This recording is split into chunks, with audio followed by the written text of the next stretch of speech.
Okay, so sorry about the disruption, but that's I was saying. We were going to discuss these verses for a while. Uh, there are a few important topics here, and we are looking a few different angles. It may take 3, 4 lectures, which are interesting.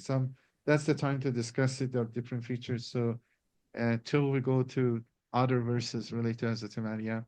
So I mean, usually, let me recite the Quranic verses, and then we kind of will discuss those miniatures, other stuff. Let me, oops, this one closing it. Let me bring it down. Okay.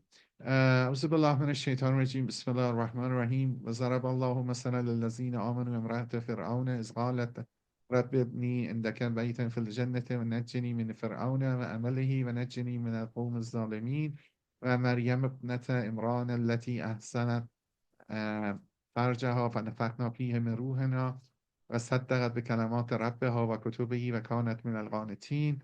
God cites an example for the faithful, the wife of Pharaoh, when she said, My Lord, build me a home near you in paradise and deliver me from Pharaoh and his conduct and deliver me from the wrongdoing lot.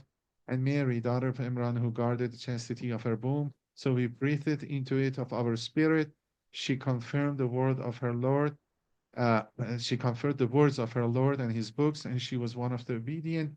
As we said, these 2 verses, or the verse 12, which is the specific what Hazrat Maryam is important kind of motivation but behind the whole lectures, introducing him as a role model for all the faithful, not just the women, all the faithful. So these 2 ladies, the wife of Pharaoh and Hazrat Maryam, mother of Jesus, are the role model for all the faithful, and itself is an important verse regarding Hazrat Maryam. And then we, as you know, we listed, these are the list of the verses and surahs about surahs that some verses regarding Hazrat Maryam in chronological order. Uh, and we discussed that chronology is more or less which one is before, which one is the other one, is agreed between Western scholarship and Egyptian chronology. You can get it considered Sunni scholarship, modern Sunni scholarship, and Ayatollah Marifat chronology, which is modern Shia scholarship. So, and then we discussed the important surahs are really going to have the Maryam, or the chapter 19, Surah Maryam, and verses 1635, and Surah 3, Al-Imran. These verses, we have discussed uh, these 2 individual verses before. We may come back to them again. Today, we are going to discuss the verses 22-33.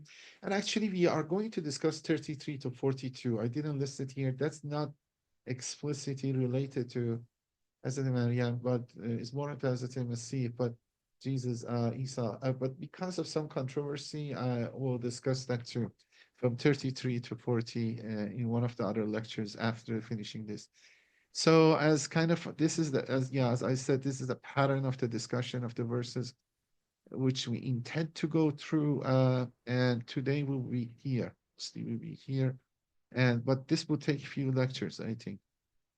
So because we have to look at different angles. And you can see the outlines of the previous lectures, lecture 3, lecture 4.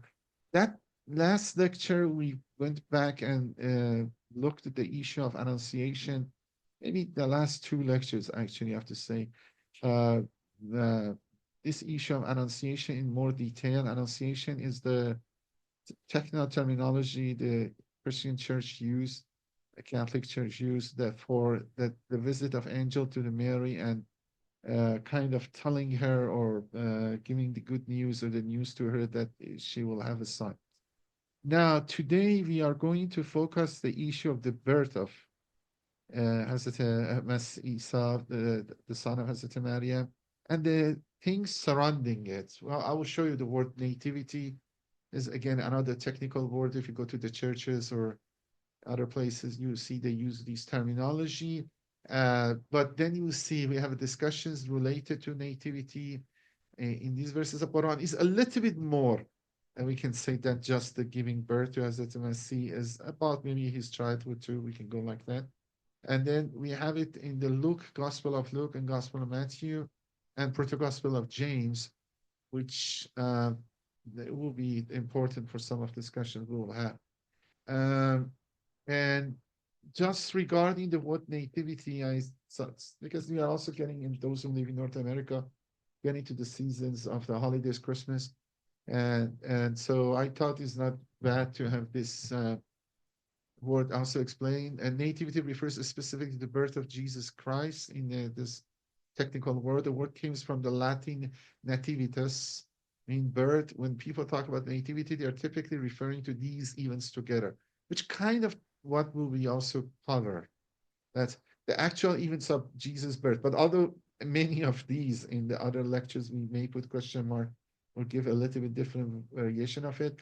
But the one, if you, for now, what is famous, what is known, and then what is in the movies or what is in the culture and Bible, common Christians in North America, you ask, are these the actual events of Jesus' birth in Bethlehem, the traditional story, including the manger, shepherds, wise men, artistic depictions of these scenes called nativity scenes or crutches, the celebration of these events, which is called Christmas. The term nativity is also exclusively used in Christian context to refer to Jesus' birth, though technically the word can refer to any birth.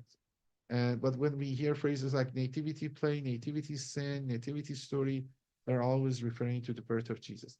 And then, I mean, going back to the first part, which I forgot about the miniatures, this is a Persian miniature, not that very old, but the last few hundred years I came. And then, the depicting pictures and the Virgin Mary and Jesus. Um, but I forgot where it is from.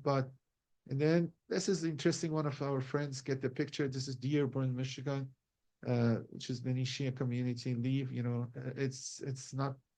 I mean, just a typical. And then you see is the famous story, which kind of those previous slide referring to. This is the birth of Jesus in the manger and the three wise men, which coming from east to visit him, and then his mother Mary and her husband or custodian or kafil, Joseph the Carpenter. And these are sometimes they call them Magi, or means maybe Zoroastrian or from Iran. So I mean, there are much more luxurious ones or complicated ones, but that was interesting. And then some guy took the picture, sent it to me. And this was also, remember, the picture of Annunciation, which for the last lectures we were discussing. Now, going back to where we were, uh, I'm going to read the English translations of the verses. And today our goal is to really do the Quranic commentary, maybe mostly based on the Tafsir al-Mizan, but also maybe with the Study Qur'an. And then, but for now, I will read the English translation. And I don't think, if we have time, we go further. I doubt that because we are going to discuss these verses in different angles, different dimensions. So at least first we must do the traditional commentary and see what kind of questions may be there. So we kind of start from here. Thus she conceived him and we threw with him. So she is Hazrat Maryam and him is Hazrat Masih, Isa. Then we threw him to a distant place. So this distant place could be a crucial or not necessarily distant. We will see that in the discussion. Maybe somewhere isolated place or remote place. Yeah, remote is distant, but not necessarily a distant in an urban center, not going from New York to Tokyo, but somewhere which is nobody's there. The birth pangs brought her to the trunk of a date palm. He said, I wish I had died before this and become a forgotten thing beyond recall. Thereupon he called her from below her, saying, so who called her is some ambiguity, but I think if we will see that mostly we will go to that direction, which is Jesus, because also here it says she conceived him. So he's in the story already. Some people have thought Angel Gabriel, but it's most probably is Jesus after being given birth. Thereupon he called her from the below her, saying, do not grieve. The Lord has made a spring to flow at your feet. Shake the trunk of the palm tree. Freshly picked dates will drop upon you. Eat, drink, and be comforted. Then if you see any human, say, indeed, I have vowed a fast to the all-beneficent, so I will not speak to any human today. Then carrying him, she brought him to her people. They said, oh, Mary, you have certainly come up with an odd thing or strange thing. Oh, sister, and then they continue, oh, sister of Aaron's. Then this is a question, sister of Aaron. Your father was not an evil man, nor was your mother unchaste. Thereat she pointed to him. They said, so they start to say these things, which is rather harsh and kind of criticizing or kind of more than that. But then she didn't answer. But then there she pointed to Hazrat Masih, Isa, there Jesus. Thereat she pointed to him. They said, how can we speak to one who is yet a baby in the cradle? He said, indeed. Now he started to talk, which already, if we assume the previous person which talks when Hazrat Maryam just gave birth is Jesus. So already Quran has an example, he's talking. So the Hazrat Maryam already is not surprised, he's talking, knowing, so they communicated together. And then again here also he told him. Uh, then, I mean, we'll see. Let's go to commentary because that's the reason some people think the one who's talking is Gabriel, but most probably is Jesus himself. Um, so thereat she pointed to him. They said, how can we speak to one who is yet a baby in the cradle? He said, indeed, I am a servant of God. He has given me the book and made me a prophet. He has made me, he has made me blessed wherever I may be, and he has enjoined me to maintain the prayer and to pay the zakat as long as I live, and to be good to my mother, and he has not made me self-willed and wretched. Peace to me the day I was born, and the day I die, and the day I am raised alive. So these are okay. I unfortunately misplaced the Quranic order ones, but Arabic ones, but doesn't matter. We read the English one if needed. I'll fix it. So okay. So what I want to do, let's go read the explanations Allamah Tabatabai has, because I think is good. We see that, and we go also to the hadiths. If we have time, okay, we'll push further to some uh, other follow up to other directions. So, and then I maybe say some explanation we are doing. So, فَحَمَلَتْهُ فَانْتَبَذَتْ بِهِ مَكَانًا قَصِيًّا. She conceived him, then we threw herself with him to a remote place. The word qassiy, which is the crucial word in this verse, means remote.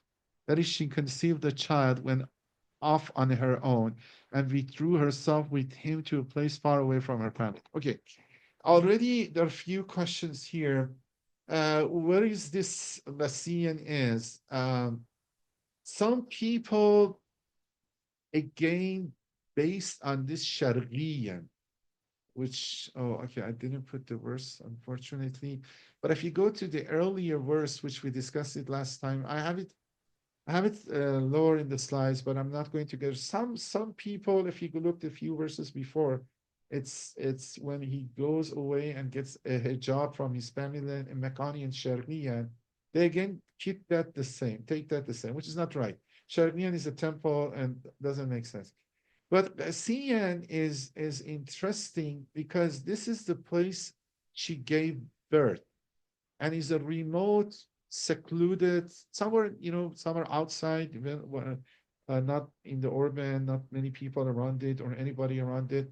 It means that. And then we have to have this in eye because this doesn't match, at least with the story is narrated in the Gospels. But then we have to see what is the situation in Proto-Gospel of James. So this is one of the things we are going to discuss and is important. And that is one of the feature of this is the location of the birth of Hazrat Isa, which is a remote place, like not in a hospital, not in a house, not in many people around it. It's outside, like it, on the way between two cities, remote place, somewhere else. The other thing the commentator has concluded, and the appearance of Quran is at the first sight gives that Hazrat Maryam is alone. And this is important for us, at least for uh, argument I have, which will be very important, like regarding al-Imran and partially I said before, which I claim maybe she's not alone. Maybe Joseph Carpenter is with her, the fiance or the one, actually not fiance, not married one, and the one is taking charge of her. The Quran completely eliminate her from him from story, but the story is not told in such a way uh, that necessarily contradict his presence. That is the strongest argument, maybe against him. That in this scene, it seems he's not there. But later on, again, in another lecture, I will, when we go to Proto-Gospel of James, I try to claim or show that it's harmonious with the Quran and Joseph Carpenter is there. And then, in the biblical one, gospel one, which is he's there. He's a more role, actually. But I remember the previous lectures I said, we have few examples, stories in the Quran, contrary to the Bible. Quran eliminates a character, especially the male character, and doesn't talk anything about that person, but the Bible, that person has important role. I mean, it's not necessary we want to harmonize Joseph Carpenter with, sorry, Quran with the Bible and bringing Joseph Carpenter in the story, because I think it's crucial to understanding what Al-Imran is. Because without Joseph and without Hazrat Maryam having any child besides Jesus, then Al-Imran will be very limited to, or maybe not maybe very limited, but will only included Hazrat Maryam and Hazrat Masih. Remember the chapter 3 is Al-Imran, and chapter 3 is the important chapter which talking about Hazrat Maryam, besides other stuff. And then we discuss who's the Imran. We definitely know Hazrat Maryam is the daughter of Imran, and then her mother is the wife of Imran. Quran mentions that.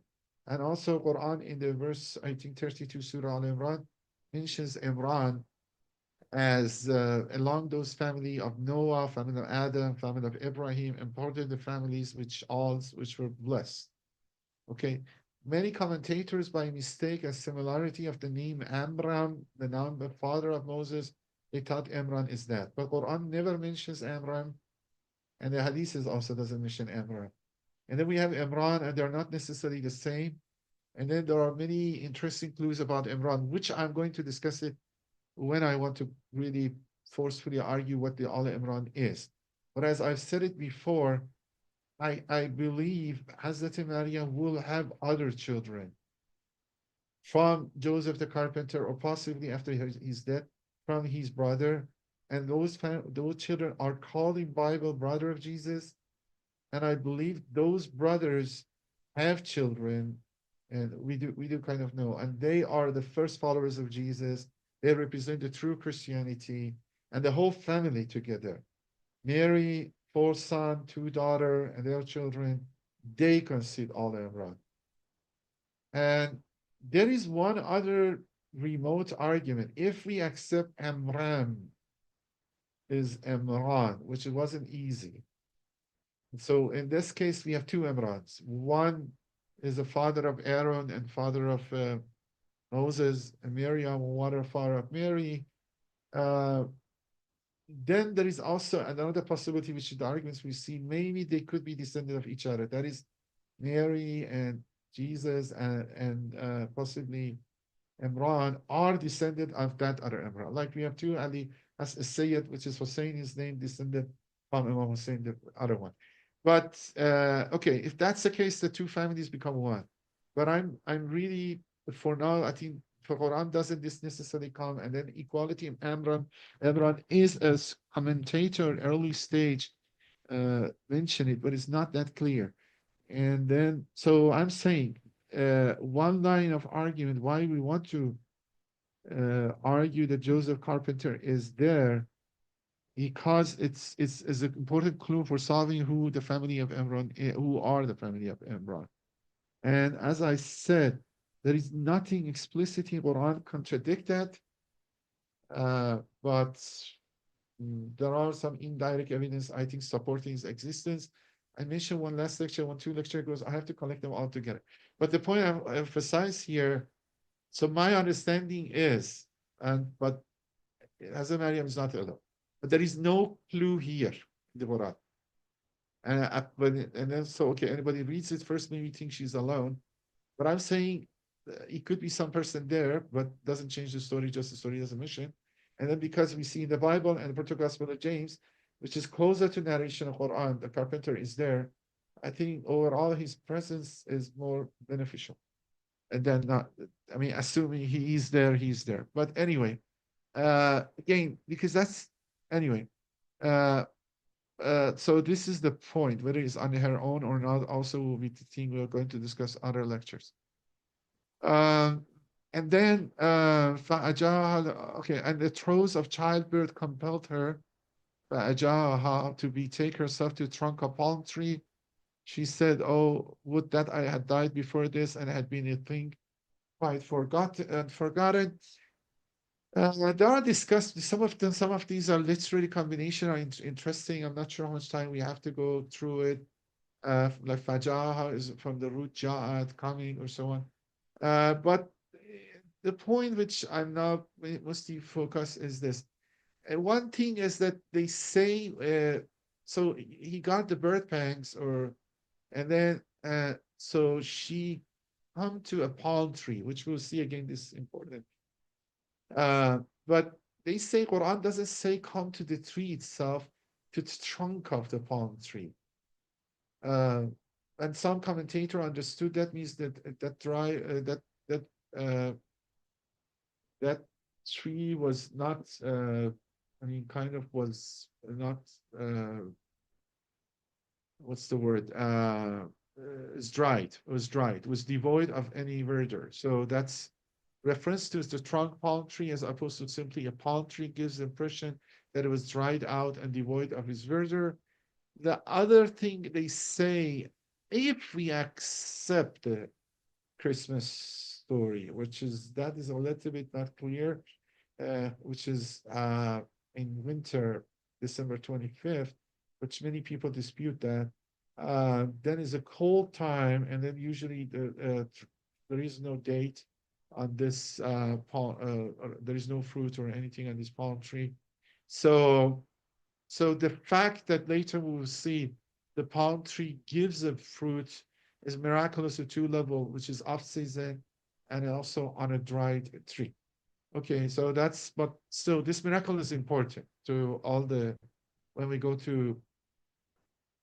uh, we go to the proto-gospel of James and comparing it to the Bible. So for now, one clue for location of her birth, she giving birth to the Messiah, it was a remote place. The second one is near a palm tree or trunk of a palm tree. She's getting rest over there and she gave birth over there. These are important. Maybe, I don't know, one lecture, two lecture from now. And then uh, mm, then here a sentence Hazrat Maryam says, which is very interesting. Any female gave birth, know it, and males, I don't think have a good experience, understanding of it. قالت يا ليتني مت قبل هذا وكنت نسيا منسيا. Look, she's going through an enormous pain, and that time sometimes you just not maybe literally but figuratively say, I wish I wasn't there to go through these all pain. So this is the part I think Quran refers an important experience of human beings, that is near half of human beings, about childbirth. But also there are discussions that, okay, maybe she's alone. I mean, as I say, again, these passages a little bit against my argument that Joseph Carpenter was there, but even is there, he cannot do much. You know, some of us been there uh, in the room when our child was born. We didn't much was help. We were not much help. We were just standing, that was praying or something, looking. So anyway, waiting. So the point is this. Uh, so so it's still, this is not against that Joseph Carpenter is there. And the other thing, many Islamic commentators are uh, stressing that the fact that she's alone, a lady without husband and giving birth, maybe put stress on her. I really, I know, because they say that add the situation. So, for example, for her that, okay, now with this child, what she do? I don't think per se that could be, maybe I discuss when we go to the discussion, but still we'll see the detail already. Uh, they had, some people have seen her. This detail is, we can discuss. I'm not against it. Maybe both on her mind. what will happen when I take back child? But kind of she knows this miraculous maybe, and then that child will comfort her. But that's okay. That's also a question. And then the way they say is that she's also saying it be forgotten. Is that this degree of stress is that laiteri meto, had done before or had been a thing quite forgotten. Not that I hide somewhere and people don't see me. Uh, that many search for me cannot find me, but even I be forgotten, even they don't look after me. I have gone out of the mind of a people. So this is you have to know Quran is also a literary work. There are artistic and literary uh, uh, skills using in it. This is to show the degree of how hard and difficult is, what the situation is. So you have to look at it somehow in that level, not taking too literally, but figuratively, and the beauty of the literature. So I go farther. فناداها من تحتها ألا تحزني قد جعل ربك تحتك سريا. I really believe that reading a child is more correct, because either she's alone or Joseph Carpenter is there, but it's not any professional person around them. That's sure. She gave birth in outside remote place, is not in a home, in a bed, in a hospital. So all these added to the level, we'll see that later on, makes it harder for her. And then the child was born. But at least the Quran, the way presented is take care of it completely. That I agree. It's like she's alone.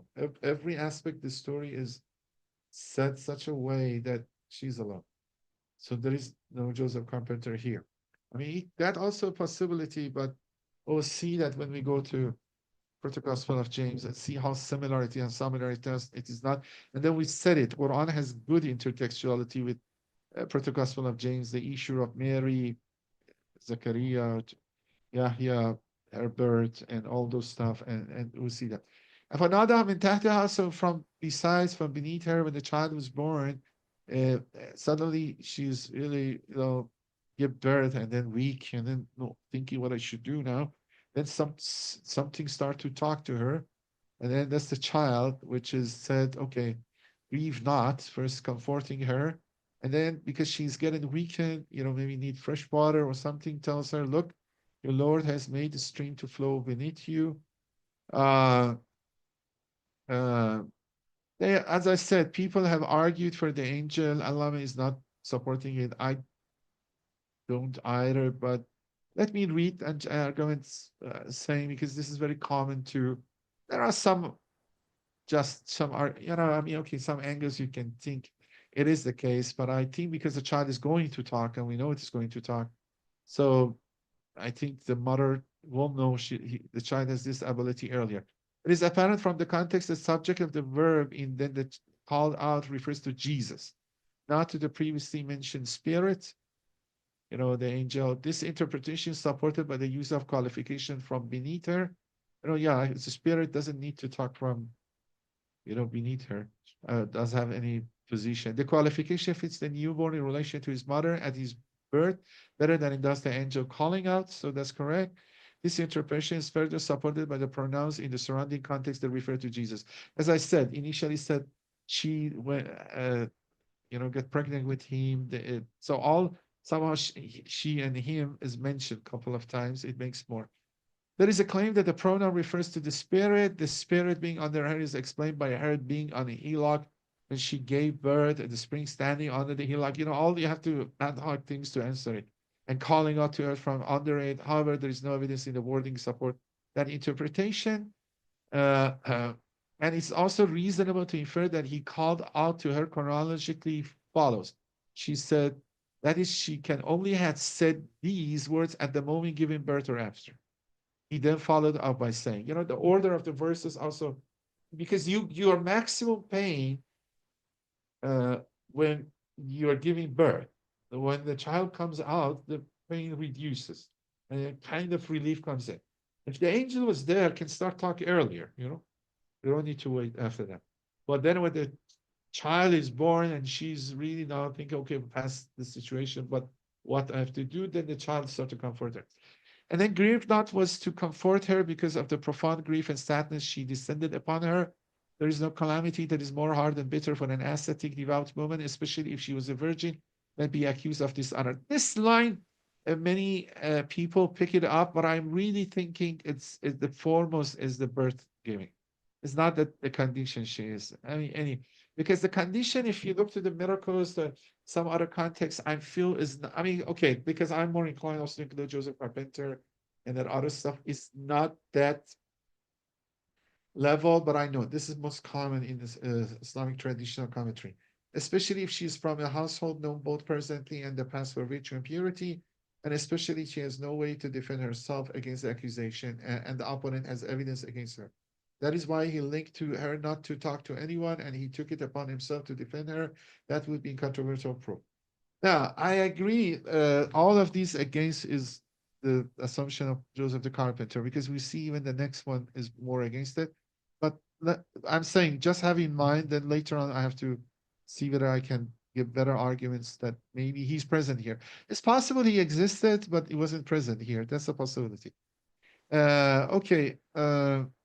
Then I'm not going to go to detail what does it mean about the stream of river, uh, but they have given some other meaning for the Sariyan, but again, those are not matches. You know, when you start to reinterpret anything else, then you try to give the other words different meaning. But I don't think we need to go to those details. It's too much.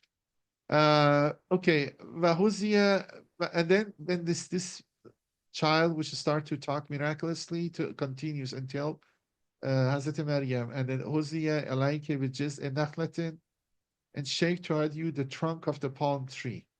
Huzia alayke with just a nachlatin to sagat alayka rutban janiyah. It would drop on you fresh ripe dates. You know, this also emphasized this is really miraculous. The tree was dried and is off season. Uh, and and then okay, the meaning is clear. So you shake it that and pull it down, maybe the branches, and then you get fresh ripe dates. I think this is good enough. فَكُلِي وَاشْرَبِي غَيْرِ عَيْنًا. You know, eat, drink, and kind of refresh the eye, mean get a rest.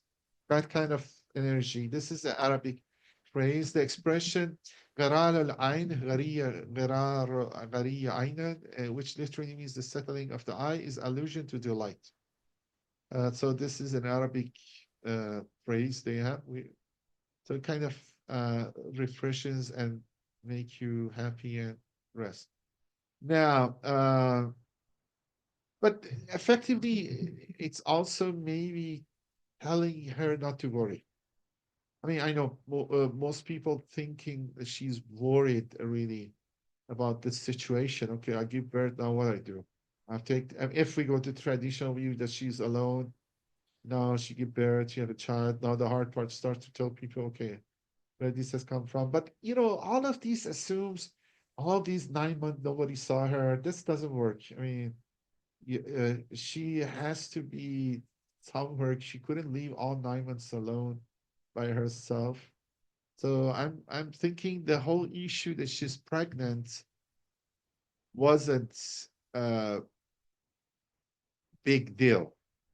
The issue that this child is whether is really Joseph Carpenter, his father, or miraculous child is the issue. Whether it really does have a biological father or not is the issue and needs a miracle. But the point I'm saying, I'm doing because I've read a little biblical history and intertextuality. You know, I'm saying, you know, if you read Quran alone, yeah, it's hard to argue. I agree. But if you read Quran as referring or selecting from the story which is biblical, alluding to it, but choosing, then okay, maybe you can a little bit read it differently. But I agree, you should be careful. I'm a little bit pushing for some reasons which you will see to include Joseph Carpenter in the story. So yeah, this is a miracle. So eat and drink and refresh the eye. And then, you know, here actually, Allamah says, eat of the fresh ripe dates, drink from the stream, and be happy with what God has given you, not sad. As for the people's accusation and interrogation, which you fear, keep quiet and do not speak to anyone because I will take care of you. These are not in the Quran, but is concluded from this verse and the next verse. because next part of the verse, because it says, the continuation says that if you see any mortal, so if you go back, you see human being, فَمَا تَرَيْنَ مِنَ الْبَشَرِ, you see any human being, say, surely I have vowed a fast to the beneficent, فَقُولِي إِنِّي نَذَرْتُ لِلرَّحْمَنِ, or actually Rahman could be a name of God, proper name of God too. صَوْمًا فَلَنْ أُكَلِّمُ الْيَوْمَ إِنسِيًّا, so I shall not speak to anyone today. So say I have the fast of silence, which was common thing they were doing those age. And then, but Jesus doesn't say, I will take care of you, but kind of means, okay, you don't talk. And then, because Hazrat Maryam knows this child can talk and is a child, and he knows everything miraculous planned by God, so accept it. Um, I don't think we need to go any. I mean, there are many details here, but I'm thinking is not much helping us. Okay, let's go forward. فَأَتَتْ بِهِ قَوْمَهَا. So she came to her people with him. Again, her and him. All these pronouns are always there. Her and him. And him is he, not angel or anything else. فَأَتَتْ بِهِ قَوْمَهَا تَحْمِلُهُ. So it's carrying him with her. قالوا يا مريم لقد جئت شيئا فريا. Then they notice it. So yeah, the argument I think here is strong that if he was married with Joseph Carpenter, they shouldn't be surprised by she bringing a child because he have a fiance or betrothed, except, which we'll see that she was betrothed, but they shouldn't have consummated marriage yet. And that's a big deal, in this Jewish law or something like that. And so still was not allowed if we accept that. But again, because we don't have at all the whole story of Joseph Carpenter, which we don't know how true it is. So here really seems she's alone, and she's a lady alone walking with a child. So a lady alone walking with a child definitely raises a question. A lady which is previously young and not married. فأتت به قوم تحمله قالوا يا مريم لقد جئت شيئا فريا. They said, Mary, surely you have done a strange thing or something like that. Fariya is unprecedented serious offense. And then alternatively said that it comes from iftira, which means a lie or allusion to the renounced or repugnant deed. The verse that follows supports the first interpretation. Yeah, I really think is the first one. The meaning of the verse is obvious. Okay, we shouldn't go through much more than that. Then they continue to that. So they kind of telling him directly, you've done not a good thing. So they assume what has happened. But yeah, أخت هارون ما كان أبوك and so on ما كانت أمك بغية. Or sister of Aaron, your father was not a bad man, or no, was your mother an unchaste woman? Now, this is the topic we going to discuss, the Ukhta Harun, but generally they're referring to her lineage. They say, okay, um, you are a good person, good upbringing, good family, a noble family. Why you have done that? Why? Maybe, okay, if you were a family which did some of these kind of things would have history in it, okay, we could understand, but not agreeing. But this time, what you, and then specifically referring to father, that the father was not a bad man, he was very good. Your mother was unchaste woman, uh, and they rebuking her. Ukhta Harun is the big discussion, which we'll go to it because of some Christian polemics against Islam, which started from a long time ago. They said Quran, which is nonsense. I mean, really, in my opinion, the first of the Quran has confused Mary, the mother of Jesus, with the Miriam, sister of Moses. The problem is also this kind of translations too. Look, the translator in English here knows something but I think he's committing a wrong mistake that translating Imran, because that's, we know Amram is the name of Moses' father in Bible, and then not the name of the father of Mary in Christian tradition is Joachim, which we have discussed that what it doesn't mean, and which is Imran. They're not necessarily the same root-wise, and it's not that one is changed to other one, is not that straight. But the translator, you see exactly how this happens. Translator has some knowledge, and then I think the knowledge is a traditional common one, but it was not exactly right. But anyway, this also we are going to discuss, but there are many lines of argument can be there. Now, let's read what is given in Majma al-Bayan, which is old sheet commentary. And then we are going to see some hadiths and then different opinions. I will see partially here, but again, I will have a longer discussion about this. So Majma al-Bayan says there are 4 opinions as to who we mean by haram. So they start to speculate, and some of these speculates are really speculation. A good Israelite man to whom every good man is said to be related, based on this interpretation, being a sister means being like a sister of Aaron, means who is like Aaron. Okay, this is so general. I just really some guy guess. He was her half brother from the side of father. So they make a real brother. They make a real brother for her, and the brother is Harun. And which again, they say, okay, but so why people should mention Ukhta Harun to this? Why they necessary to call her Ukhta Harun? He was, then they make it from father's side, but again, we see those stories not necessarily match. We saw the Mary, her mother Mary was praying, her father gave birth, and so on. It means Aaron, brother of Moses, to whom God spoke, and Caleb. Okay, yes, it's this Aaron is really the Harun, brother of Moses, but not that Mary is the literally the sister of Aaron, because it's few thousand years, or maybe, yeah, about 1,000 years separation between them. It's like you have 2 Elizabeth, the queens of England, Elizabeth I, Elizabeth II, you mix the time. This is definitely not the case. But we have to see what's the case. Based on this interpretation, being a sister means being related to the same way people as a sister of Tamim, Ukhta Tamim. Yes, this I think is a crucial part in it. And then I think there's some evidence which discuss this is true. But he was a man notorious. And then look, this guy's when people would want to commentary, I don't know, this is Umayyad commentary or what it is. So this was a bad man, and then and man notorious for immorality or decadence or so on. And then, this guy, so we see, I want to show you that sometimes these commentaries, people just speculate. And I've seen people mentioning this one. I said, look, this is nonsense.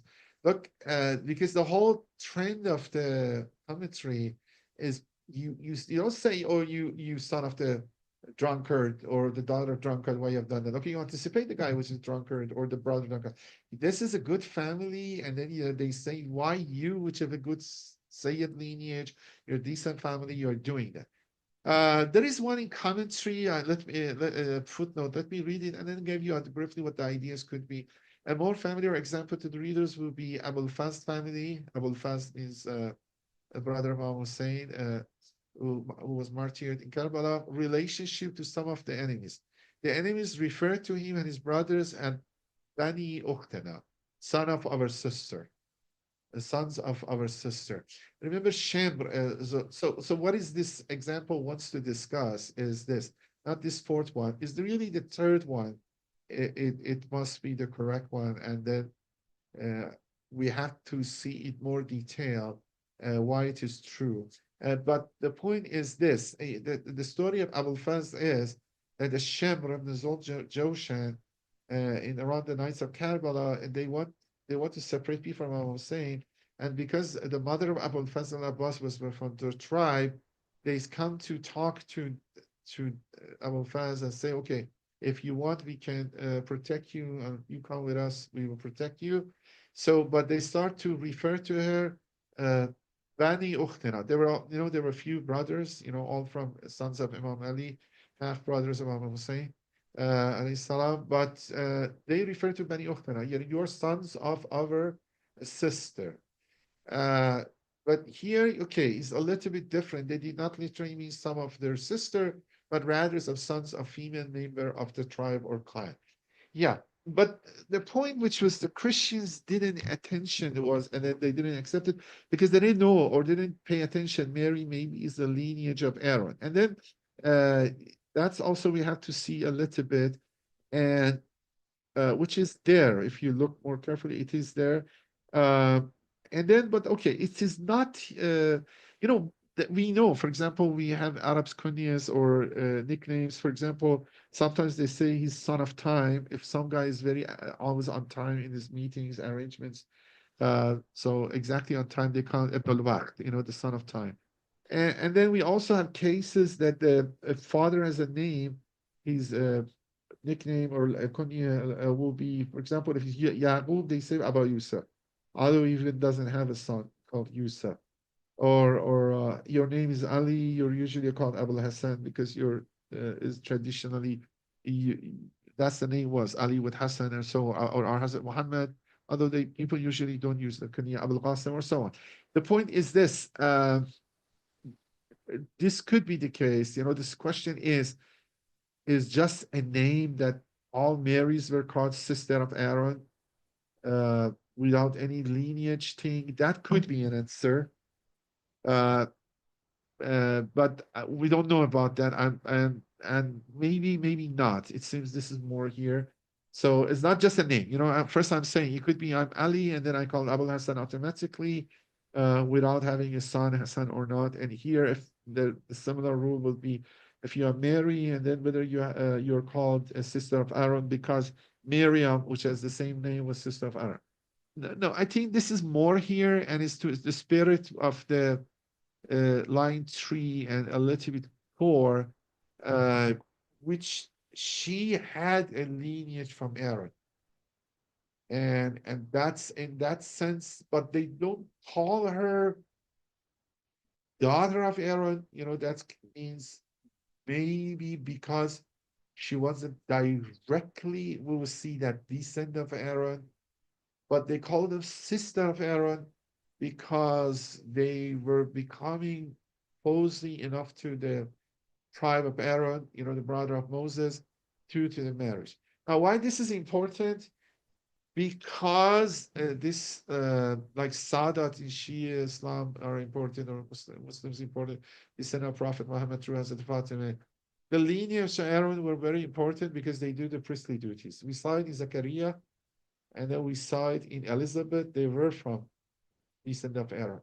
But we'll come back to this discussion later on. So it's very actually this is shows a kind of uh, deep knowledge which the author of Quran has. This is, I mean, he couldn't say anything. He just say drop this part. Makana Abuki. I mean, they could call him Ya Maryam, or what? And drop this one. But the fact Quran gives this Uqti Harun is also as a kind of signs. What shows to the Jews and Christians of his times. Look, I know a lot. The author of this book, the messenger, knowing many deep clues, which ordinary person cannot know. And the Quran has lots of this stuff. For example, when the angels promised to Abraham that the Sarah, the wife of Abraham, will become again conceive and give birth to Isaac, she laughs. Quran mentions that. And then that's a long story in Jewish tradition because of her laugh.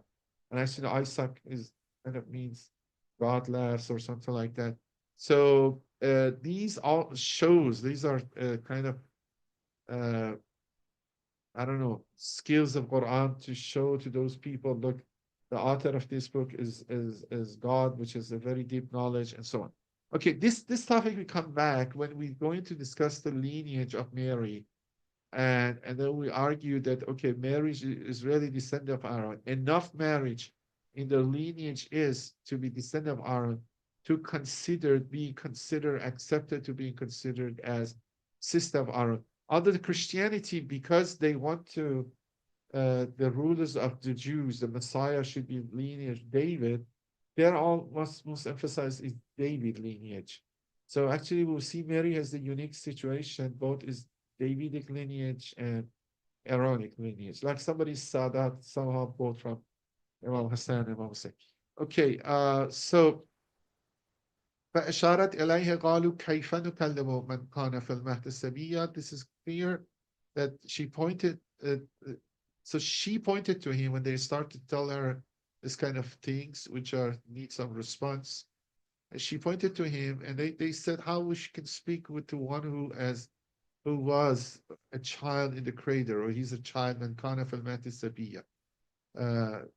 So and there are many discussion about this kana and the time of kana. I don't think we need to go to uh, grammar of Arabic and how it's understood, but it is about China cradle. And then also this sabi math also is complicated because what is it really literally a math, a cradle? So how Mary find the time to bring a cradle? I mean, wasn't she alone, give birth, and then she's coming back with the child, and then what did she carry the child? You know, فَأَتَتْ بِقَوْمِهِ تَحْمِلُهُ قَالُوا. And now what is this cradle means? Math means. Did they build math? And then some of commentators talking about rocking math, and it's here. Let's read it. A math is a cot prepared for a baby and in which he is put to sleep. Okay. Alternatively, it is claimed that in this word math means is barala. You know, that's the point. If you really think she just coming back, giving birth, immediately coming back, and people saw her, and then there is no math. She doesn't have time to build it. You know, I mean, even if they build it, needs really that carpenter now. That Joseph Carpenter maybe can build it for her while she's resting. That's a possibility. Or the story is a little bit different. If you go to the Bible, it's not immediately going seeing people or so on. But if you go to immediately see that, you have to change math meaning to the mother's lap, which is okay. I mean, because a child can go to sleep in his mother's lap and then rocking it again, mother on the lap, which is the first place very often she'll sleep. Alternatively, it's claimed that it means morabbat, that is a rocking cradle, which is too much. A further alternative claim that is the place he settled on, which I don't think that makes sense much. The underlying assumption for many of these interpretations is that she had not yet made a cradle for him. The truth is that is literal meaning of the verse, and there is no evidence that she had not made a cradle for him at that time. It may be that the people assailed her and spoke to her after she returned home, settled down, and made him cradle rocking cradle. Okay, that's interesting. Look, exactly. I'm saying you have to be careful. The Quran, this verse is immediately after the last verse, but the time separation may be larger. If we don't read it immediately, just after giving birth, coming back, the first moment they enter the village, people start to talk to her. That then you can have this in mind. When we go to intertextuality, that makes sense. Again, that matches with the story, closer to story of Gospel of James, and possibly again, now we can have more possibility of the presence of the Joseph Carpenter. So these discussions that happened, maybe she was rebuked. But no, definitely she was rebuked. She was harsh words used against her. But if you use math, it depends how you interpret it. And then Allah is interestingly, he says, maybe this math. So Allah what is saying, look, these other meanings doesn't make sense. A math is the cot prepared for a baby in which she's put to sleep. It's not mother's lap, it's not rocking cradle, it is not the place settling on. And then because there is nothing necessarily forbidden us that, okay, there was no time between. So maybe she could go home and they settled and so on. And then again, I'm thinking, assuming she was all alone in all this stuff, I think is not very pragmatic, not typical. She's not necessarily all alone. I know there are some stories people, okay, just have this in mind. All these points, as far as we have to go. That's the reason we go to the Bible. Can we clarify it more? Is it a way without too much stretching Quran, not necessarily conforming it to the Bible? Can we understand maybe Quran is really referring to that? But then is this time the Jesus come start talking? قال إني عبد الله أعطاني الكتاب وجعلني نبيا. He said, surely I'm a servant of God. He has given me the book and made me a prophet. Uh, This is the beginning of his response. He did not address the problem of his birth, about which they continue to pursue Mary, because he's speaking to the infancy, a miracle, and the truth he told made his position clear. Yeah, I think this is the miracle we need, no matter what. If you claim that this child is born without father, you need some miracle. I mean, even you're engaged, not engaged, this type of miracle or so on. And I think further, he sends a greeting of peace upon himself at the end of the speech, thereby testifying to his purity and his being clear of any abomination of filth. So part of this purity was the legitimacy of his birth. That's true too. Taharat and mawlidihi. So he doesn't explicitly say, no, my mother is good or hasn't done anything, and I mean, just start to talk and then giving important annunciations, which are really people need to hear. Atani al-Kitab ja'alani nabiyya. He has given me the book. There are questions we will see whether he has given the book now, or what is the book this book is, or when the book will be given, and so on. Part of this is purity and legitimacy of his birth. I maybe missed one slide. Yeah, I think I was placing. وجعلني مباركا أينما كنت وأوصاني بالصلاة والزكاة ودمت حيا. This is the next verse. Um, and he made me blessed, Mubarakan, wherever I may be, and he has enjoyed me prayer and zakat, so I would like to leave. We'll see the hadiths. What is the meaning of he blessed wherever he may be? Means he's being the locus of barakah. And wherever he goes, he's not only he brings barakah to the people around him. Barakah means an increase in goodness. He was truly of benefit to people. That is somehow to being blessed too. Aina ma kuntu, because why I say aina ma kuntu is not that I'm good in myself, but I can, but I would am, that place become good because I can, blessings come from me. He taught them beneficial knowledge, exhorted them to good deeds, gave them a morally enriching education, healed the blind and lepers, reformed the strong, and helped the weak. The words he enjoined me to prayer and zakat are an allusion to prayer and zakat and prayer of his code of religious law. Salat is a particular kind of devotion. So it's similar, what is asked to do is generally salat and zakat, giving charity, doing the prayers. Now the details is Islamic one or different is not a big deal. But the other important thing besides, so he was enjoined to do salat, zakat, as far as he leaves. So we have always continued to do that. And then also the birran bil walidati, and kindness to my mother, or means he doesn't say parents. So that also maybe indicating to those people that he doesn't have father. So if he had, he should say it.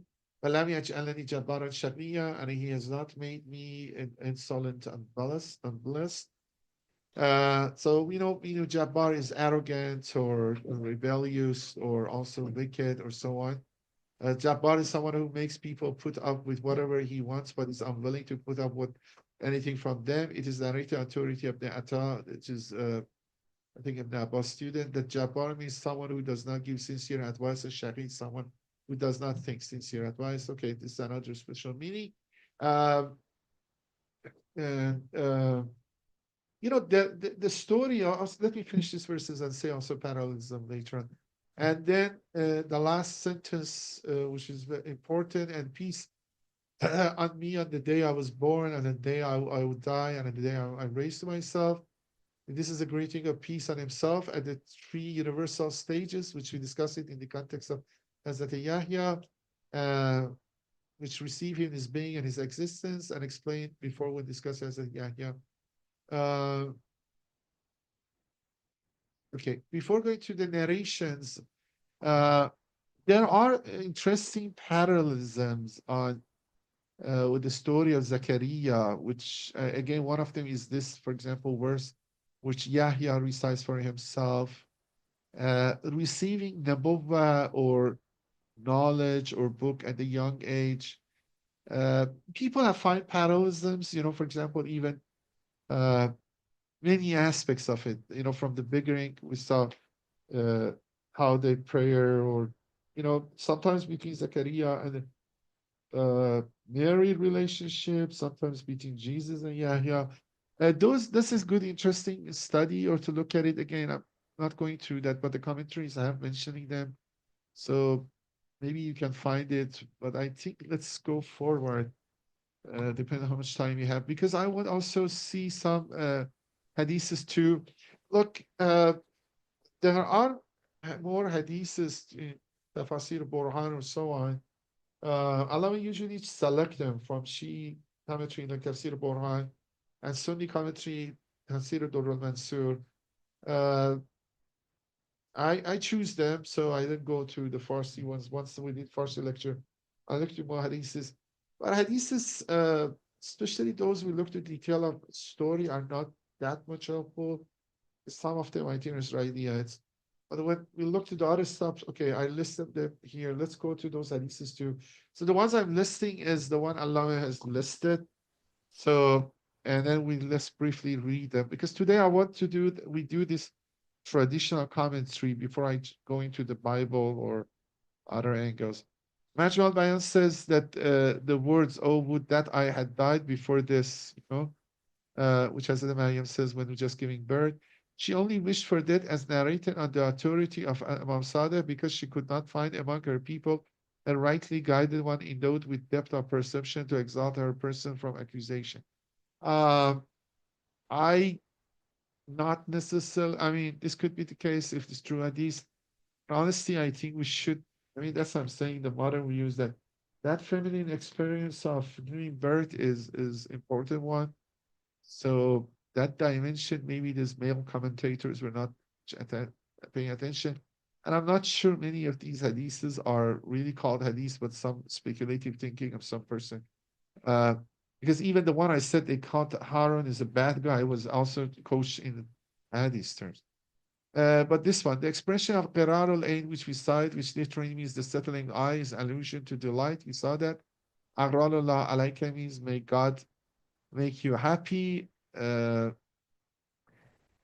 don't know from who was this narrated, but hence the verse means, so eat the fresh ripe dates that fall down, drink from the stream which is beneath you, and be happy and not sad. So it's good to remember again, because later on we come back. So what are the four features of the location of the birth of Hazrat Maryam? One is remoteness, one is that uh, a tree or palm tree, one is the river, stream of river, which is flow. So I think, and then also this issue of the Harun, maybe you can took because it was mentioned to her accusation as part of the whole story. Uh, okay, I don't think it's too much new thing here, so let's go forward. Ajal Bayan says, regarding surely your Lord has made a stream to flow beneath you. Gabriel stamped his foot and sweet water appeared. Okay, who did the miracle? Maybe Gabriel was there too. Alternative is claimed that indeed Jesus stamped his foot and source of running water appeared as narrated by Dr. Imam Bagher. Okay, you see the similarity with the story of Hagar, the wife of Abraham, mother Ismail.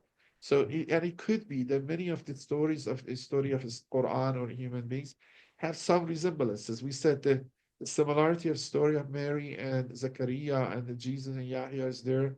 Here we see the dimensions similarity of story of Mary with the whole issue of Safa and Marwa we do the Hajj is exactly that mother which giving birth, which is another story of giving birth.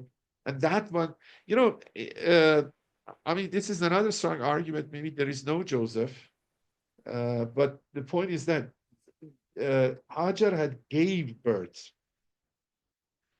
and with the child, not giving birth in the wilderness. But when Abraham dropped him near Mecca, she was alone, and then after a while they don't have water, so she has to seek the water. And going come and back and forth, the child moved his feet and the water came out, Zamzam came out. Then you have the same. And remember, Zamzam was a miraculous fountain, miraculous spring. You have that idea in mind because later on we come back to it. Again, when we go intertextuality with the Proto Gospel of James. Here, okay, is giving birth and then need a source of running water. Who did the miracle? Either the child or the Gabriel, doesn't matter much, I think. But we have this hadith, Imam Bahar said, is Jesus himself. The prophets said regarding the words, surely your Lord has made the stream to flow beneath you. It is a river. So because that's Sarinan is a little bit, the word was confusing for some people. So this explanation is needed. And then Allamah Tabatabai said there is another oral tradition in Doral Mansur, this Sunni book, on the authority of Ibn Umar, authority of Prophet, that it means a river which God made flow for her to drink from. So again, they're explaining what that, because some of the things we know, assume we know because somebody had translated for us, somebody has done the job. This word Sariyan was a little bit confusing because in some aspects it means a stream or river, but in some aspects means noble, and so and then this so a little bit discussion was there. So let's me go. I just want to read the hadiths to be complete, and I think it's good to see them. Okay. Al-Khisal says, but for Sheikh Sadu, on the authority of Imam Ali in the narration known as Hadith al-Arbama'a, the narration of the 400. So this, okay. A pregnant woman can eat and be remedied by nothing better than fresh dates. So this is the conclusion. You can get that fresh dates may be useful, which is true, is very nutritious. God said to Mary, and shake toward you the trunk of the palm tree, if to drop on you fresh ripe dates, so eat and drink and refresh the eye. Authors comment, this interpretation is narrated in a number of oral tradition narrated by Ahl Sunnah, authority of Prophet. So this could be a common tradition because Sunni have other chains about it. Imam Ali has it in Khisal, and it's maybe okay. We do break the fasting by date, so that's exactly the same philosophy. So maybe for the pregnant woman is good too. Al-Sadiq said fasting is not just from food and drink. This is 6 studies. He then said, Mary said, surely I vowed a fast to the beneficent, there is both silence. So this is also emphasize of this kind of fasting uh, to be, which we saw in Zachariah too. This is another similarity with Zachariah. For Zachariah, you saw that the angel asked him to do it 3 days and then talk with sign language. Then we saw the Injil was the whole period of pregnancy, 6 months, 9 months, like, and which is kind of was a punishment. But here for Hazrat Maryam, it seems one day, uh, she's pregnant, she's just give birth, so fasting couldn't go that long. So if you and this is fastness of silence. I mean, I assumed, I don't know, maybe I was wrong that she didn't eat too. Okay, maybe that's exactly this hadith is explaining.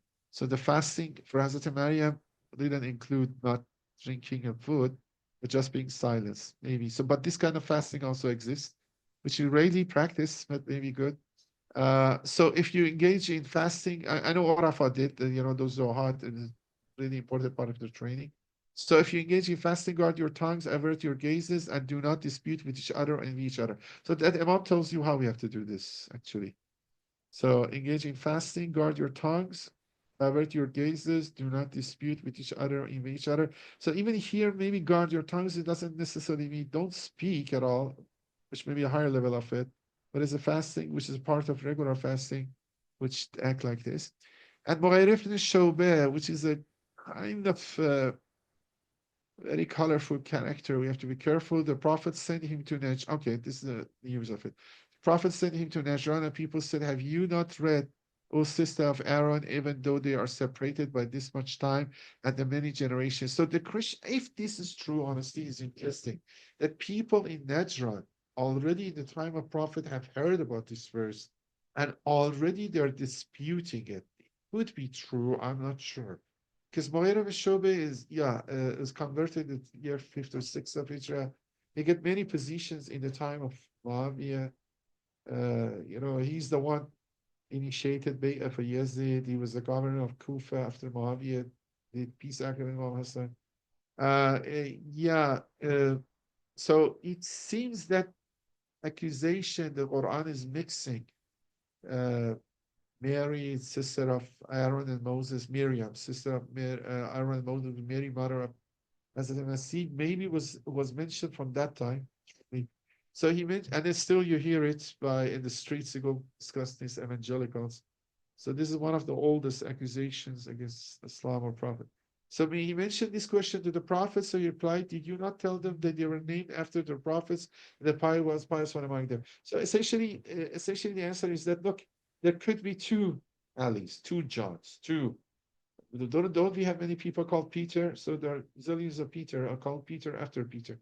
So there could be two Marys, which is they're not the same, which is obvious. I was telling some guy too, I said it one time ago, that look, you say some guy come and talk about Elizabeth the First and talks about, I don't know, Shakespeare, Cromwell, I don't know, all the wars in between, and you know, and all the revolutions in between, and talk about Elizabeth II, talk about World War II, and talk about World War One, that the how she got the and his son Charles, and then you say you mix them.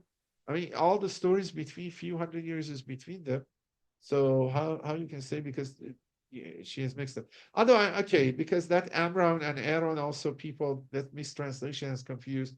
And here the sister of Aaron, and most of the problem also these Christians were not Semitics. Most of them from maybe Byzantium. Although these one early ones, no, national people were. But later on, you see the Europe, they didn't know some of the culture of Semitic people, like this issue of uh, you know, for example, in the Quran we have, you know, God sent uh, their brother to the people of Hud and Lut and so on, which I would maybe show those verses when we're discussing this a little more thoroughly. Uh, the the next uh, the next hadith, Imam Sadiq said, "He has made me blessed wherever I may be," means of abundant benefits to others. That's the part that Hazrat Masih prayed for himself, and Hazrat Isa prayed for himself, and Imam Sadiq explained this means, and he has made me blessed wherever I may be, means of abundant benefits to others, so their presence is benefit. And kind of other verses of Quran also indicate this for Prophet himself. This is also narrated on the authority of Prophet. The wording of the hadith is that the Prophet said Jesus' words, and he has made me blessed wherever I may be, mean he made me of abundant benefit to people wherever I went.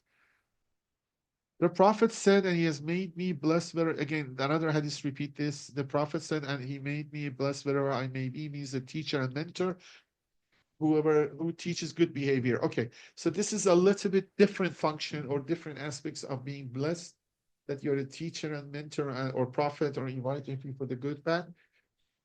Buraid al-Kanasi said, I asked Imam Bagher, was Jesus son of Mary commanding proof or check? Yeah, this is a question, a more Shi'i question, that what is his function is when God said we give him, look here, God says, قال إني عبد الله آتاني الكتاب جعلني نبيا. And he's talking. So whether he's prophet now, was he Hujjah or kind of Imam now, because we have other prophets like Zachariah or maybe Yahya around there. Uh, what is their relationship? What is his authority? When he got the book, so it's kind of because you know you see the question you ask is usually related what concerns you have, and then at this time which this person is asking question, the main questions for him is imamah. So looking to see in Quran or other places. So Burayd al-Kanasi asked Imam Bagher, was Jesus son of Mary commanding proof hujjah from God over the people of his time when he spoke from the cradle? Hujjah means imams. He replied, at that time he was a prophet and God's commanding proof, so both. Prophet and Hujjah, but not yet a messenger, so not a Rasul. So maybe you see Nabi, but a Hujjah, but not a Rasul. Or he has a mission. Okay, I don't want just read the hadith, but I know that there could be questions here. Did you not hear what he says? He says, surely I'm a servant of God. He has given me the book and made me a prophet. which Quran says explicitly, yeah. But was it now he's a prophet when he's 1 year old or a few days old, or when he become 30 years old, when he got the mission, or what? And he has made me blessed wherever I may be, and he has enjoined on me prayer and zakat so long as I live. I ask, at that time, as he was in the cradle, was he God's hujjah over Zachariah? Who, so who have, I mean, these type of questions they have. Who has the authority over the other one? And then he replied, Jesus, as he then was, God's sign and mercy from God to Mary when he spoke, and he spoke on their behalf. He was a prophet and God's commanding proof over whoever heard what he said at the moment. So he says, for now, the authority was only the ones could see him, hear him, because it's possible few prophets are present at the same time. That's nothing forbidden. You just don't have one prophet at one time around the world.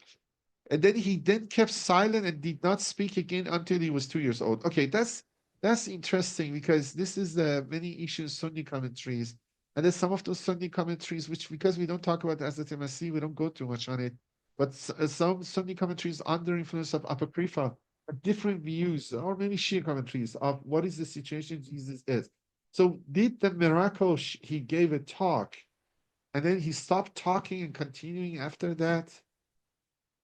So that is he never had a normal childhood, or just that miracle happened for a while and then he continued to have a normal childhood, and I mean to grow, or some many as of some Christians apocrypha, not, you don't have this childhood speaking in Injil, Old New Testament. You have some other book, which what is his intellectual ability was, and some of them said he grew much faster, when he was one, for example, 6 months like a 4-year-old, when he was 1 year like was, I don't know how many years old.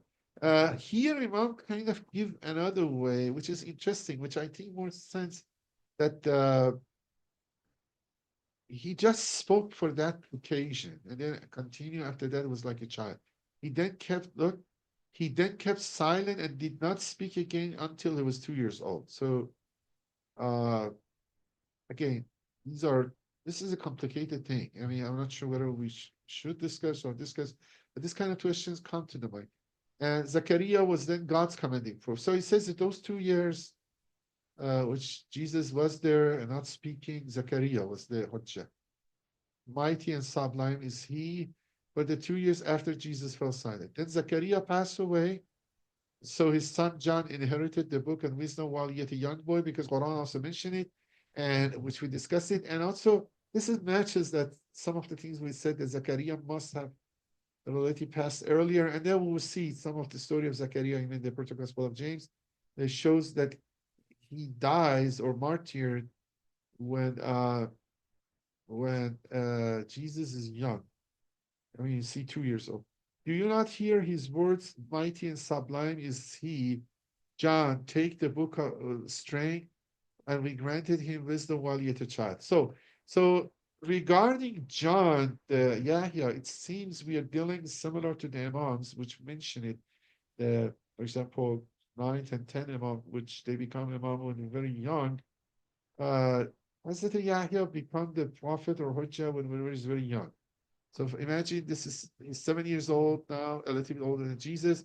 So, or seven, or what was there? 2 years, then Zachariah passed away. No, maybe John was 4 or 5 years old. I don't know. Do you not hear his words, mighty and sublime is he? Or maybe there are other prophets, although it doesn't seem like it. Then when Jesus turned 7, so effectively it's like that. 0 Jesus talks. To 2 years old, he doesn't talk. Till that time is Zachariah is the Hujjah. Then when Zachariah passed away, Yahya became Hujjah, which Yahya is not that much bigger than Jesus. But Quran emphasizes we give him wisdom while yet a child. So maybe 2, 3 years old. And then from 2, 3 years old to 7, it mentions it. That when Jesus turned 7, he spoke of prophethood and being a messenger when he began to receive revelations. Jesus was then the Hujjah over John and all the people. But the point is that the Bible here, it contradicts it. So this is a hadith. I'm a little bit uneasy about it. We need this matching the times on Hujjah. It could be some Shia circles I don't know, because the Bible is that John become prophet a little bit sooner. Jesus is there, John in his own circles, and then when John baptized Jesus mission starts. But the problem is that also Bible has different function for Jesus more than a prophet. But here they have solved it. These issues is in their mind. I'm not saying this is correct or not, but we have to look at. The word has not been left a single day. Okay, this is the main conclusion. So again, repeat is 0 to 0. Jesus talks for a while, and then 0 to 2, he doesn't talk. Zachariah, Hazrat Zachariah is the Hujjah. Then 2 to 7, John the Baptist or Yahya is the Hujjah. Then after 7 here, it says Jesus. We don't have in the New Testament anything about Jesus' intellectual ability except when they took him to the temple, Mary and Joseph Carpenter, when he's 13 years old. And then they go to Ziyara, for example, they lost him. That for example, we go to Mashhad, they lost the child. And then they find him somewhere sitting and debating with the rabbis and answering them. So at least the assumption there is that he's very able at 12, 13. The world has not been left for a single day, O Abu Khalid, without the commanding proof of God Hujjah over the people since the day God created Adam and made dwell on the earth. Okay, this is a very Shi'i belief. There is Hujjah over there.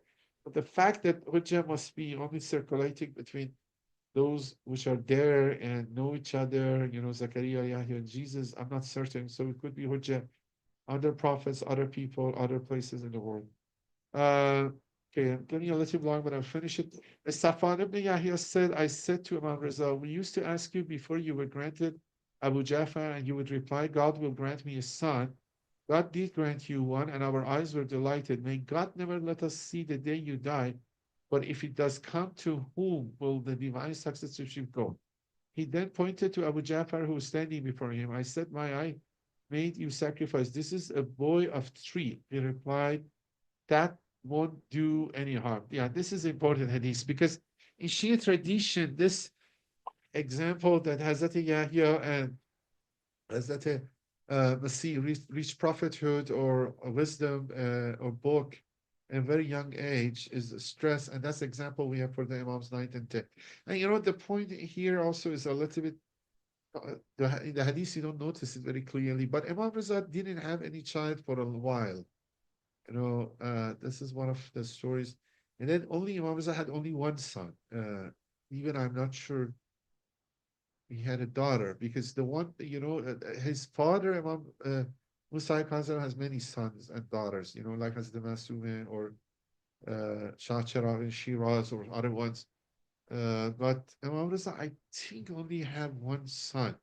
And this son was so Abu Jafar, which, and then and I don't know why, because he was getting older, maybe the age, and then because of Mamun, they're worried maybe something happened to him.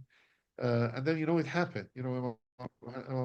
Rizal was poisoned, so the Imam Muhammad Tali was reached, Amama was very young. He was very young. I mean, 8, 9, 7. This is a boy of 3. He replied, that wouldn't do you any harm. Jesus rose with the role of God commanding proof when he was a boy of 3. So, okay, this hadith corroborates it's a little bit different than 3, but overall it says, previous hadith was about 7, but look, overall means young age. Other comment, something similar is said in some other oral traditions.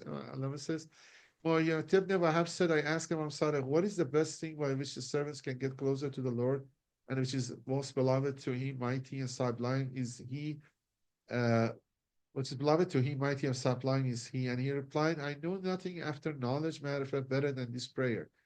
Do not see that the pious servant Jesus, son of Mary, said, and he has enjoyed me on prayer and zakat so long as I live.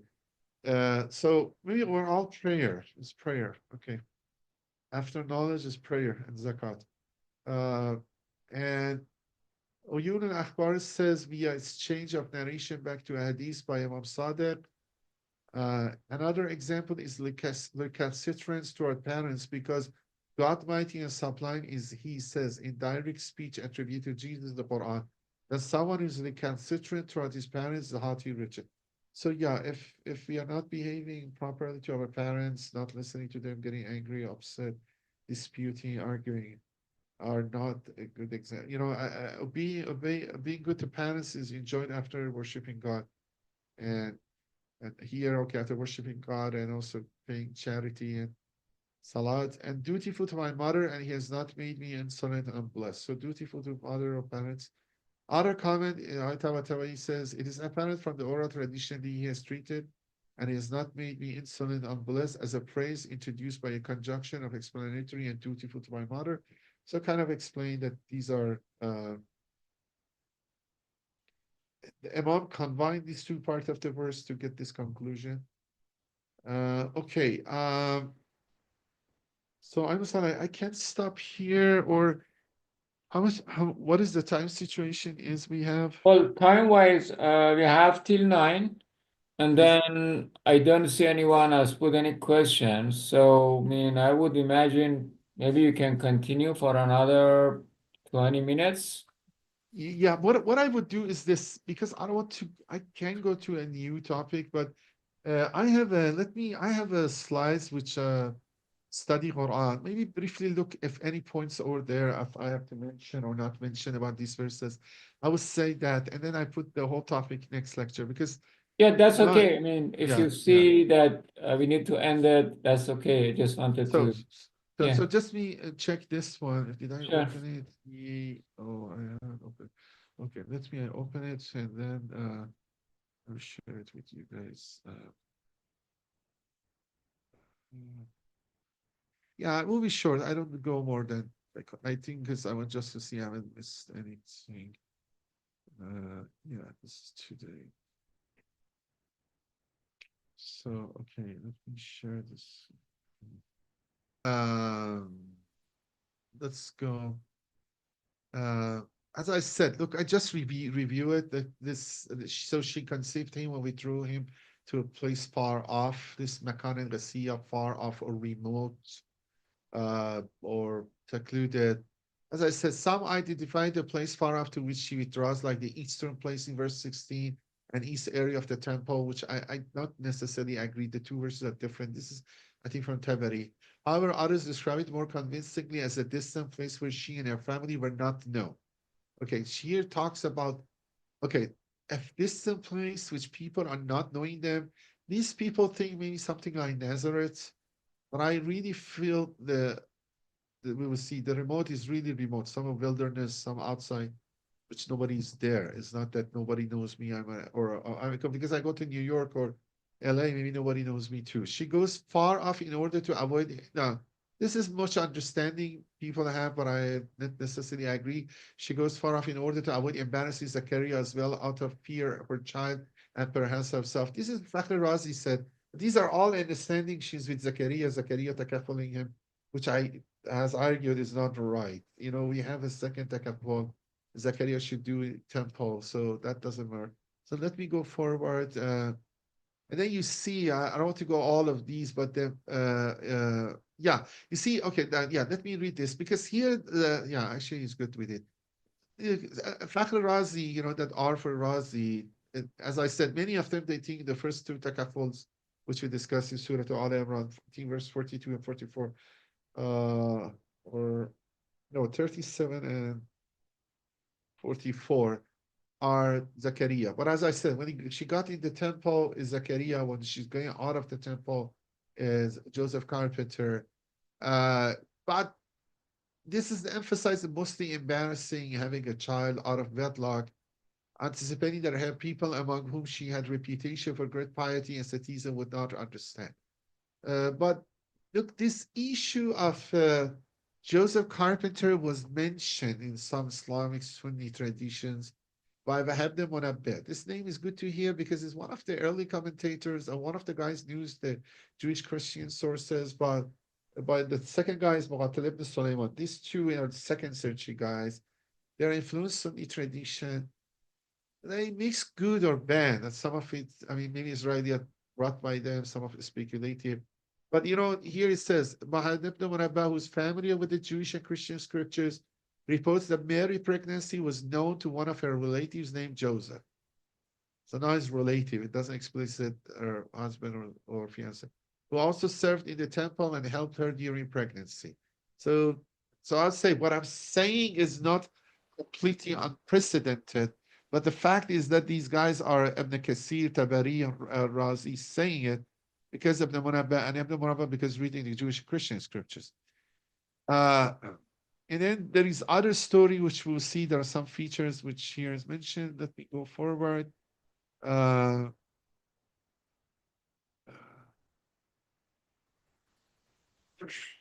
Okay, I think this verse we discussed it enough. I don't want to go through that, but we talk about the child and talking to. Okay, that's nothing special. We talk about the palm tree. Okay, sorry, I'm not repeating those stuff. I want to finish it sooner, but just I want to, yeah. One other thing is we said about here كلي واشربي غلي عينا فما ترين من البشر أحدا فقولي إني نذرت للرحمن صوما. This nazr, which again we have it for Hazrat Maryam to fasting or to vow to not talk. We have the same way for Zachariah. So this again correlation which the two stories. If somebody put parallelism between Zachariah's and Hazrat Maryam's stories, there are some interesting parts in it, but let's go forward.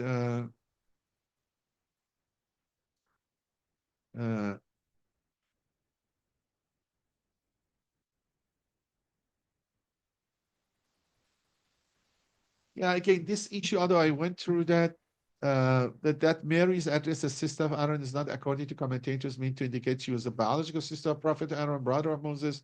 It would be chronologically impossible. This is the accusation some Christians did. But this is the part the mistakes start to go. Although Mary's father name is Imran, as it is that of the Prophet Moses and Aaron. This is not very clear. And because as Study Qur'an says, no tradition itself mentions the Prophet, father of Moses and Aaron was Imran. And the Bible says Amram, but the words are similar, and that's the source of confusion, maybe. And then some commentators explain the name of Aaron signified righteousness among the Jews of this time. And so the title of sister of Aaron was meant to indicate that Mary was like Aaron's righteousness. Okay, this explanation with this is new it wasn't among the four we saw, is like some guy does a good, bad thing, as I said. But, for example, this guy is religious, for example, is devoted, and then they would say him, you are who the father of Hussein, or some lady which is active, for example, the causes of, I don't know, for example, good causes, and then do something mistake. You say, okay, you who are daughter of Zainab, not literally, not figuratively, not descendant, not biologically, but daughter of Zainab means though who believe in this cause, we are good Muslim Shi'i. Why you do that? So this is the weakest link. I think the whole level of connection is that okay, that could make sense, but why Aaron, whatnot, Moses, why this, which, as I said, this is the weakest explanation, which I give the more stronger explanation. We'll see more detail. Another explanation is that the name Aaron was common among the Israelis, and Mary had a half-brother named Aaron. This is pure speculation.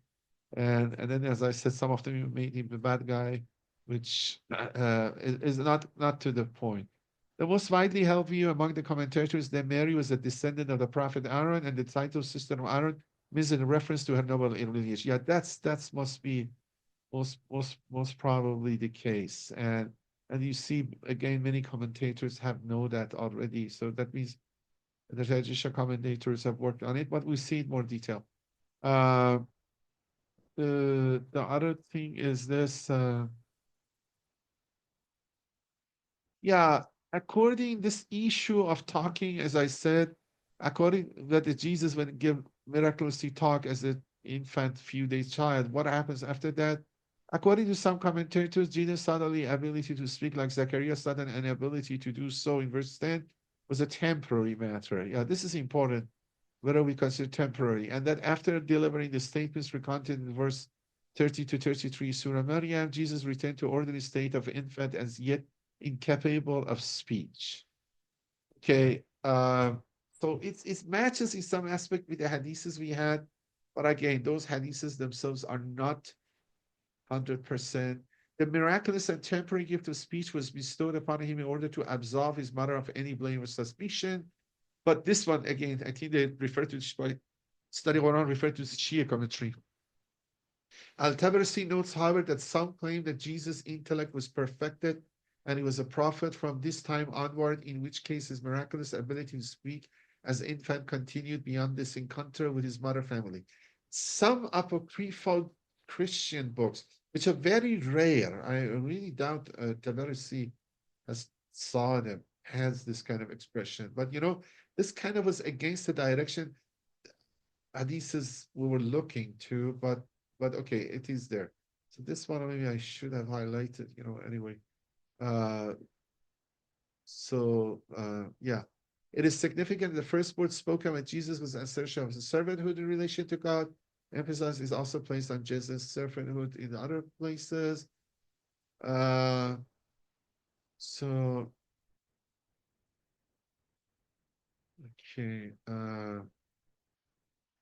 And then, as we said, Jesus mentioned this filial piety, regarding the importance of filial piety. There are many verses Quran, which we don't need to have time to go into, but there are 1, 2, 3, 4, 5, 6, 7 verses emphasizes. And I think I stop here. Just I want to see any point I haven't missed, because the Study Quran is covered both Shia and Sunni hadiths, more or less. We have the gist of it. I don't want to, when we're discussing all these biblical stuff, we haven't gone through basic Quranic stuff and then say, okay, yeah. So thank you for your paying attention. Thank you for your time. I think I'll stop here, and then if any questions, I will be happy to answer.